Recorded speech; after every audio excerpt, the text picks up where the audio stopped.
നമസ്കാരം. The deep ഡൈവിലേക്ക് സ്വാഗതം. നമ്മുടെ മുന്നിലിപ്പോൾ റമദാനിനെക്കുറിച്ചുള്ള ഒരു പ്രഭാഷണത്തിന്റെ വിശദാംശങ്ങളുണ്ട്.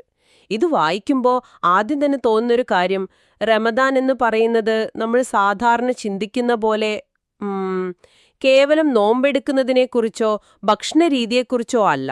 അല്ലേ അല്ല. മറിച്ച് ഒരു വിശ്വാസിയുടെ ജീവിതത്തെ ആകെ മാറ്റിമറിക്കാൻ ശേഷിയുള്ള ഒരു ആത്മീയവും സാമൂഹികവുമായ ഒരു ട്രെയിനിങ് പോലെയാണ് ഇതിനെ അവതരിപ്പിക്കുന്നത്. തീർച്ചയായും ഇതൊരു വാർഷിക ആചാരത്തിന്റെ ഒരു വിവരണം എന്നതിനപ്പുറം ഒരു സമ്പൂർണ്ണ ജീവിത പരിവർത്തനത്തിനുള്ള ഒരു രൂപരേഖയായിട്ടാണ് ഈ പ്രഭാഷണം റമദാനിനെ കാണുന്നത്. അതെ. അതായത് വ്യക്തിയുടെ ഉള്ളിലേക്ക് നോക്കുന്ന ആത്മപരിശോധനയിൽ തുടങ്ങി ചുറ്റുമുള്ള സമൂഹത്തോട് നമ്മൾ എങ്ങനെ പ്രതികരിക്കണം എന്നുവരെയുള്ള കാര്യങ്ങൾ എല്ലാം ഇതിൽ വരുന്നുണ്ട്. അപ്പോൾ നമ്മുടെ ഇന്നത്തെ ഈ ചർച്ചയുടെ ലക്ഷ്യം അതാണ്. റമദാൻ എന്ന വാക്കിനപ്പുറം എന്തൊക്കെ ആഴത്തിലുള്ള അർത്ഥങ്ങളുണ്ട്. ഈ പ്രഭാഷണം അനുസരിച്ച് ഇന്നത്തെ കാലത്തെ ഒരു വിശ്വാസി നേരിടുന്ന വെല്ലുവിളികളെ അതിജീവിക്കാനുള്ള ഒരു ഊർജമായിട്ട്, ഒരു മാർഗരേഖയായിട്ട് റമദാൻ എങ്ങനെയാണ് മാറുന്നത്? നമുക്കിതൊന്ന് ആഴത്തിൽ പരിശോധിക്കാം. തീർച്ചയായും ഇതിലെ പ്രധാന ഒരു ആശയം ആത്മീയത എന്നത് ജീവിതത്തിലെ യാഥാർത്ഥ്യങ്ങളിൽ നിന്ന് ഒളിച്ചോടാനുള്ള ഒന്നല്ല, മറിച്ച് ആ യാഥാർത്ഥ്യങ്ങളെ നേരിടാനുള്ള കരുത്തു നേടാനുള്ള ഒരു വഴിയാണെന്നുള്ളതാണ്. എങ്കിൽ നമുക്ക് വിഷയത്തിലേക്ക് കടക്കാം. പ്രഭാഷണത്തിന്റെ തുടക്കത്തിൽ തന്നെ റമദാനിനെ പുണ്യങ്ങളുടെ പൂക്കാലമെന്നൊക്കെ വളരെ കാവ്യാത്മകമായി പറയുന്നുണ്ട്. എന്തുകൊണ്ടാണ് ഈ മാസത്തിന് ഇത്രയധികം പ്രാധാന്യം? എന്തൊക്കെയാണ് ഇതിന്റെ അടിസ്ഥാന പ്രത്യേകതകളായി ഈ രേഖകളിൽ പറയുന്നത്? പ്രധാനമായും ഒരു 3 കാര്യങ്ങൾക്കാണ് ഊന്നൽ കൊടുക്കുന്നത്. ഒന്നാമതായി, ഇത് ഖുർആനിന്റെ മാസമാണ്. ഓക്കേ. മനുഷ്യർക്ക് വടികാട്ടിയായിട്ട് വിശുദ്ധ ഖുർആൻ ഇറങ്ങിയ മാസമാണിത്.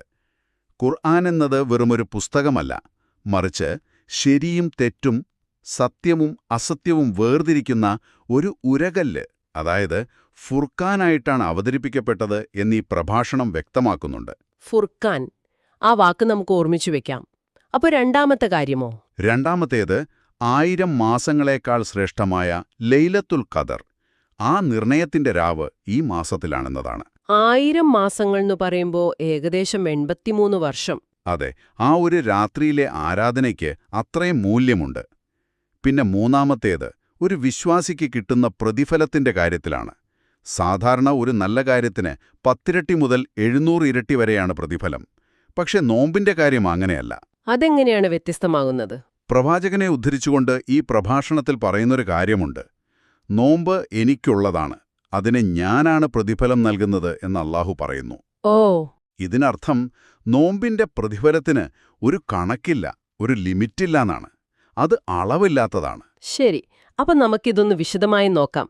ഈ പറഞ്ഞ ഖുർആൻ പാരായണം, ലൈലത്തുൽ ഖദ്റിലെ ആരാധനകൾ, ഇതിനെല്ലാം അപ്പുറം ഒരു വിശ്വാസി ഈ മാസത്തിൽ നേടിയെടുക്കേണ്ട ഏറ്റവും പ്രധാനപ്പെട്ട ഒരു ഗുണത്തെക്കുറിച്ച് ഈ പ്രഭാഷണത്തിൽ വീണ്ടും വീണ്ടും പറയുന്നുണ്ട്. അതാണ് തഖ്വ. എന്താണ് ശരിക്കും ഈ തഖ്വ? ദൈവഭയം എന്നൊക്കെ നമ്മൾ കേട്ടിട്ടുണ്ട്. പക്ഷേ അതിനപ്പുറം എന്തെങ്കിലും അർത്ഥമുണ്ടോ ഇതിന്? വളരെ നല്ല ചോദ്യമാണ്. അതാണ് ഈ പ്രഭാഷണത്തിന്റെ ഒരു കേന്ദ്രബിന്ദു എന്ന് പറയാം. റമദാനിലെ നോമ്പിന്റെ പ്രധാന ലക്ഷ്യമായി ഖുർആൻ പറയുന്നത് തന്നെ ഈ തഖ്വ നേടലാണ്. ദൈവഭയമെന്നത് അതിൻ്റെ ഒരു ഭാഗം മാത്രമാണ്. അതിനേക്കാൾ കൃത്യമായ വാക്കുകൾ ഒരുപക്ഷെ ദൈവബോധം, സൂക്ഷ്മത, ജീവിതത്തിലൊരു കരുതലുണ്ടാകുക എന്നൊക്കെയാവാം. ഒരു കോൺഷ്യസ്നസ്. അതെ, ഇതൊരു മാനസികാവസ്ഥ മാത്രമല്ല, നമ്മുടെ ഓരോ പ്രവൃത്തിയെയും സ്വാധീനിക്കേണ്ട ഒരു ക്വാളിറ്റിയാണ്. ഒരു ഉദാഹരണം പറയാമോ? സാധാരണക്കാരനായ ഒരു ശ്രോതാവിന് ഈ ആശയം എങ്ങനെയാണ് ജീവിതത്തിൽ പ്രായോഗികമാക്കാൻ കഴിയുക? തീർച്ചയായും നമുക്കിതിനെ ഇങ്ങനെ ചിന്തിക്കാം. ആരും കാണാനില്ലാത്തൊരു പാതിരാത്രിയിൽ ഒരു ട്രാഫിക് സിഗ്നലിൽ ചുമപ്പ് ലൈറ്റ് കത്തുമ്പോൾ നമ്മൾ വണ്ടി നിർത്തുന്നുണ്ടെങ്കിൽ അതിന് കാരണം നിയമത്തെക്കുറിച്ചുള്ളൊരു ബോധമാണ്. പോലീസ് പിടിക്കുമോ എന്ന പേടിയേക്കാൾ ആ നിയമം അനുസരിക്കാനുള്ളൊരു ആന്തരിക പ്രേരണ. ഈ ഒരു ബോധത്തെ, ഈ സൂക്ഷ്മതയെ നമ്മുടെ ജീവിതത്തിലെ എല്ലാ കാര്യങ്ങളിലേക്കും വ്യാപിപ്പിക്കുന്നതിന് തുല്യമാണ് തഖ്വ എന്ന് ലളിതമായിട്ട് പറയാം. ശരിയാണ്. ആരുടെയും മുന്നിലല്ല, നമ്മുടെ സ്രഷ്ടാവിന്റെ മുന്നിലാണ് നമ്മൾ ഉത്തരവാദിത്തപ്പെട്ടവർ എന്ന ചിന്ത. അതെ. അപ്പോൾ ഈ തഖ്വ നേടുന്നതുകൊണ്ട് ഒരു വ്യക്തിയുടെ ജീവിതത്തിൽ എന്ത് മാറ്റമാണ് ഉണ്ടാകുന്നത്? പ്രഭാഷണത്തിൽ അതിന് 2 ഫലങ്ങളുണ്ടെന്ന് പറയുന്നുണ്ടല്ലോ. അതെ, കൃത്യമായി പറയുന്നുണ്ട്. ഒന്നാമത്തത് പരലോകത്തേക്കുള്ള മോക്ഷമാണ്. മരണാനന്തര ജീവിതത്തിലേക്കുള്ള ഏറ്റവും പ്രധാനപ്പെട്ട ഒരു പാഥേയം, ഒരു യാത്രാഭക്ഷണമാണ് തഖ്വ. രണ്ടാമത്തത് ഈ ലോകത്ത് തന്നെയുള്ള ഫലമാണ്, ജീവിതത്തിലെ തുറസ്. തുറസോ? അതെ, ഇതൊരു പ്രധാനപ്പെട്ട ആശയമാണ്. ജീവിതത്തിൽ പ്രതിസന്ധികൾ വരുമ്പോൾ, വഴികളെല്ലാം അടഞ്ഞെന്ന് തോന്നുമ്പോൾ ഒരു മോചനം അല്ലെങ്കിൽ ഒരു തുറസ് കിട്ടാൻ തഖ്വ സഹായിക്കുമെന്നാണ് ഖുർആനിലെ ഒരു വാക്യം ഉദ്ധരിച്ച് പ്രഭാഷകൻ പറയുന്നത്. അതായത് പ്രതിസന്ധികളിൽ തളരാതെ മുന്നോട്ടു പോകാനുള്ളൊരു മാനസിക കരുത്ത്. അതെ, തഖ്വയിലൂടെ സംഭവിക്കേണ്ടത് ഒരു സമ്പൂർണ്ണ ശുദ്ധീകരണമാണ്. ഈ പ്രഭാഷണത്തിൽ അതിനെ തസ്കിയത്തു നഫ്സ് അഥവാ ആത്മസംസ്കരണം എന്ന് പറയുന്നുണ്ട്. ആത്മസംസ്കരണം. നമ്മുടെ മനസ്സിനെ ഒരു സോഫ്റ്റ്വെയർ അപ്ഡേറ്റ് ചെയ്യുന്നത് പോലെ ആലോചിച്ചു നോക്കൂ. പഴയ ബഗ്ഗുകൾ, അതായത് ദുശ്ശീലങ്ങളൊക്കെ നീക്കം ചെയ്ത് പുതിയ ഫീച്ചറുകൾ, അതായത് നല്ല ഗുണങ്ങൾ ചേർക്കുന്ന ഒരു പ്രോസസ്സ്. ഈ ശുദ്ധീകരണത്തിലൂടെയാണ് സത്യവും അസത്യവും വേർതിരിച്ചറിയാനുള്ള കഴിവ്, നേരത്തെ നമ്മൾ പറഞ്ഞ ഫുർഖാൻ, ഒരു വ്യക്തി നേടിയെടുക്കുന്നത്. ഇവിടെയാണ് ഈ ചർച്ച വളരെ ശരിക്കും ഇൻട്രസ്റ്റിംഗ് ആവുന്നത്. കാരണം ആത്മീയത എന്ന് കേൾക്കുമ്പോൾ നമ്മുടെ മനസ്സിൽ വരുന്നത് ഒരുതരം ശാന്തത, പ്രാർത്ഥന, ലോകകാര്യങ്ങളിൽ നിന്നൊരു ഉൾവലിയലൊക്കെയാണ്. പക്ഷേ ഈ പ്രഭാഷണം ആത്മീയതയെയും സമരത്തെയും വളരെ ശക്തമായി ബന്ധിപ്പിക്കുന്നു. ഇസ്ലാമിക ചരിത്രത്തിലെ ഏറ്റവും നിർണായകമായ ബദർ യുദ്ധം നടന്നത് റമദാനിലാണ് എന്ന് പ്രഭാഷകൻ എടുത്തു പറയുന്നുണ്ട്. അതെ, ഇതിലെന്താണ് ഇത്ര പ്രാധാന്യം? എനിക്കിതിൽ ഏറ്റവും കൗതുകം തോന്നിയ കാര്യവും ഇതുതന്നെയാണ്. ഇസ്ലാമിലെ ആത്മീയത എന്നത് കേവലം പള്ളിയുടെ 4 ചുവരുകൾക്കുള്ളിൽ ഒതുങ്ങുന്ന ഒന്നല്ല എന്ന ആശയം സ്ഥാപിക്കുകയാണ് പ്രഭാഷകൻ. അദ്ദേഹം ഒരു ചോദ്യം ചോദിക്കുന്നുണ്ട്. പ്രവാചകൻ ആത്മീയതയുടെ സാരാംശം അറിയാത്തതുകൊണ്ടാണോ ബദർ യുദ്ധം റമദാനിൽ നടന്നത്? ആ ചോദ്യത്തിലെല്ലാമുണ്ട്. അതെ, ആത്മീയതയിൽ നിന്ന് കിട്ടുന്ന ഊർജം അനീതികൾക്കെതിരെ പ്രതികരിക്കാനും പോരാടാനുമുള്ളതാണ്, അല്ലാതെ ഒളിച്ചോടാനുള്ളതല്ല എന്ന ശക്തമായ സന്ദേശമാണിത്. ബദർ യുദ്ധം നടന്ന ദിവസത്തെ യോമുൽ ഫുർഖാൻ എന്നും വിശേഷിപ്പിക്കുന്നുണ്ടല്ലോ. നേരത്തെ നമ്മൾ ഖുർആനിനെക്കുറിച്ച് പറഞ്ഞപ്പോഴും ഈ ഫുർഖാൻ എന്ന വാക്കുപയോഗിച്ചു. ഇവിടെ എന്താണ് പ്രസക്തി? തീർച്ചയായും ബന്ധമുണ്ട്. ഖുർആനിലൂടെ ഒരു വ്യക്തി നേടുന്നത് ആന്തരികമായ ഫുർഖാനാണ്, അതായത് ശരിയും തെറ്റും തിരിച്ചറിയാനുള്ളൊരു ഉൾക്കാഴ്ച.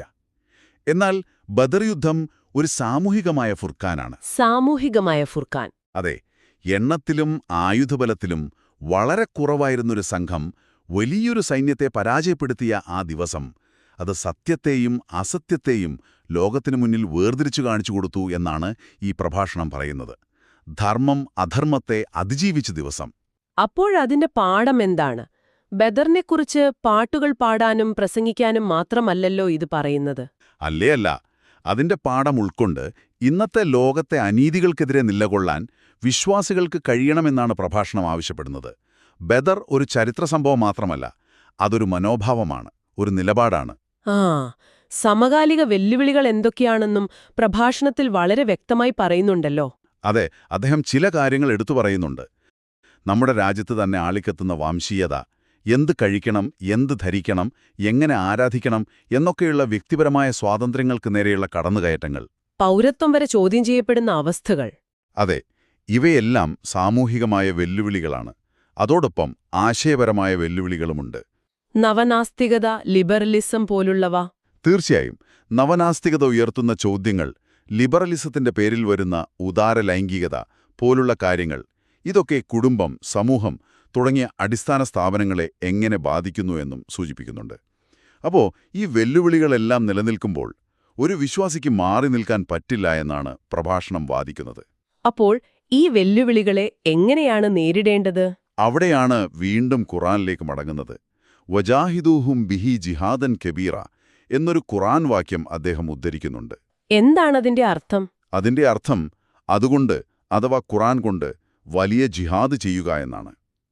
ഇവിടെ അതുകൊണ്ട് എന്നതിനെ ഖുർആൻ കൊണ്ട് എന്ന് പല വ്യാഖ്യാതാക്കളും വിശദീകരിച്ചിട്ടുണ്ട്. ഓക്കെ. അതായത് സമകാലിക വെല്ലുവിളികളെ നേരിടാനുള്ള ധാർമ്മിക സമരത്തിന്റെ ആയുധം ഖുർആൻ നൽകുന്ന ആശയങ്ങളും മൂല്യങ്ങളുമാണ്. അപ്പോൾ നമ്മൾ വ്യക്തിപരമായ തഖ്വയിൽ നിന്ന് തുടങ്ങി സാമൂഹികമായ സമരം വരെ എത്തി. റമദാനിലെ പ്രാർത്ഥനകളിലേക്ക് വരുമ്പോൾ, പ്രത്യേകിച്ച് അവസാന 10 ദിവസങ്ങളെക്കുറിച്ച് പറയുമ്പോൾ, ഈ സാമൂഹിക മാനം എങ്ങനെയാണ് പ്രതിഫലിക്കുന്നത്? അതെ, അവസാന 10 പ്രാർത്ഥനകളും ഈത്തിക്കാഫ് പോലുള്ള ആരാധനകളും തീർച്ചയായും അല്ലാഹുവുമായുള്ള വ്യക്തിപരമായ അടുപ്പം വർദ്ധിപ്പിക്കാനാണ്. ഈ ലോകത്തെ എല്ലാ അധികാര കേന്ദ്രങ്ങൾക്കും മുന്നിൽ ഒരു വിശ്വാസിയുടെ യഥാർത്ഥ ശക്തി ഈ ആത്മീയമായ അടുപ്പമാണെന്നും പ്രഭാഷണം പറയുന്നുണ്ട്. പക്ഷേ ആ അടുപ്പം വ്യക്തിയിൽ മാത്രം ഒതുങ്ങിപ്പോകരുത് എന്നൊരു ശക്തമായ സന്ദേശം അതിലുണ്ട്, അല്ലേ? അവിടെയാണ് ഈ പ്രഭാഷണം വീണ്ടും സാമൂഹിക തലത്തിലേക്ക് ഉയരുന്നത്. നമ്മുടെ പ്രാർത്ഥനകൾ വ്യക്തിപരമായ ആവശ്യങ്ങളിൽ മാത്രം ചുരുങ്ങിപ്പോകരുത്, അവ സാമൂഹികമായി മാറണം. ഗസയിലെ ജനതയെ ഒരു ആധുനിക ഫുർഖാനായിട്ടാണ് പ്രഭാഷണത്തിൽ അവതരിപ്പിക്കുന്നത്. ഒരു ആധുനിക വിവേചനം. അതെ, ഇന്ന് ലോകത്ത് എന്താണ് ധർമ്മം, എന്താണ് അധർമ്മം എന്ന് മനസ്സിലാക്കണമെങ്കിൽ ഗസയിലേക്ക് നോക്കിയാൽ മതിയെന്നാണ് പ്രഭാഷകൻ പറയുന്നത്. ശരിയാണ്, അതൊരു ശക്തമായ പ്രസ്താവനയാണ്.